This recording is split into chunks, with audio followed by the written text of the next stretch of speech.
If you walked into that kitchen at 9:47 p.m., you would have smelled lemon before you noticed anything else. Bright. Clean. Ordinary. That is how the Whitmore house felt the night Clara died. Ordinary enough to be forgettable. I know, because I stood in that same kitchen 2 days later, after the police tape came down and the photographers packed away their flashbulbs.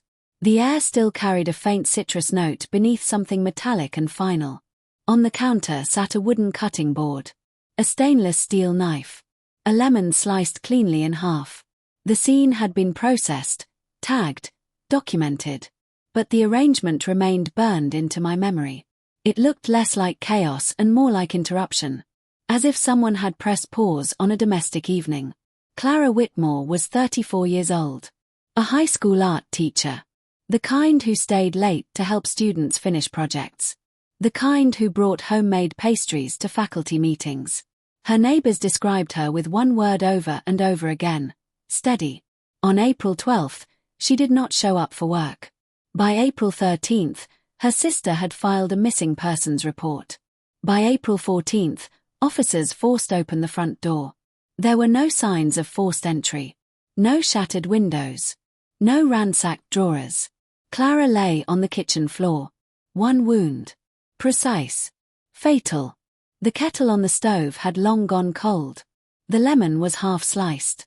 It is always the small details that stay with me. Not the blood pattern analysis. Not the courtroom arguments. The lemon. Because it tells you she was not afraid. She did not expect violence to walk into her kitchen that night. Investigators quickly focused on someone who had every reason to be invited inside. Mark Ellison. 38. Sales consultant. Recently separated from Clara after a turbulent 2-year relationship. Friends described arguments that escalated quickly. Jealousy. Control. Apologies that came wrapped in flowers. Mark told police he had not seen Clara in days. Phone records disagreed. On the night of her death, his device pinged a tower less than a mile from her home. Traffic cameras captured his car turning onto her street at 9:12 p.m. When confronted, he adjusted his story.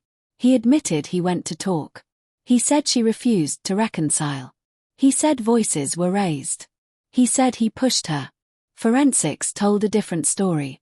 The wound required force and intent. It was not the result of a stumble or an accident. Blood spatter analysis indicated Clara was facing him when the knife entered. Close. Personal.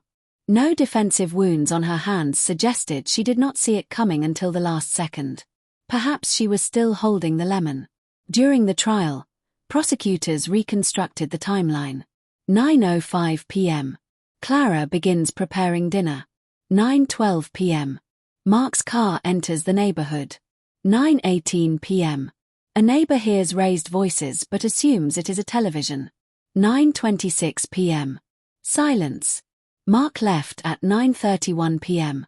He stopped for gas at 9:44 p.m., appearing calm on surveillance footage. He even purchased a bottle of water. When police asked why he did not call for help, he said he panicked. When asked why he cleaned his hands before leaving, he said he did not remember doing that. The jury watched the kitchen photographs in silence. The cutting board. The knife. The lemon. It is difficult to argue an accident when citrus pulp is still fresh on the blade. Mark Ellison was convicted of second-degree murder. In interviews after the verdict, some people asked me why I referred to this case as the one that stayed with me. The one I revisit when I speak about true crime. I tell them it is not fascination. It is recognition. Most murders are not committed by strangers in dark alleys. They happen in well-lit kitchens. Between people who once shared passwords and playlists. Between conversations about rent and vacation plans. The image of that kitchen does not show rage. It shows stillness. A man kneeling on the floor afterward, cradling the body of the woman he claimed to love. A performance of grief unfolding seconds too late. Regret can look convincing, but it cannot reverse a blade. Sometimes I imagine an alternate ending. Clara finished her meal. Washing the knife. Texting her sister goodnight. Going to bed unaware that she had stood inches from her own final moment. But that is the cruelty of real crime. It interrupts without warning. It turns kitchens into crime scenes. It leaves lemons half sliced. And it reminds us that the most dangerous place is not always the dark street outside. Sometimes it is the room where you feel safest. The place where dinner was almost ready. The place where love once lived. And where, in one irreversible second, it died. Thank you so much for taking the time to watch and listen to this story. Your support, attention, and presence mean more than words can express. Every view, like, and comment helps bring these stories to life.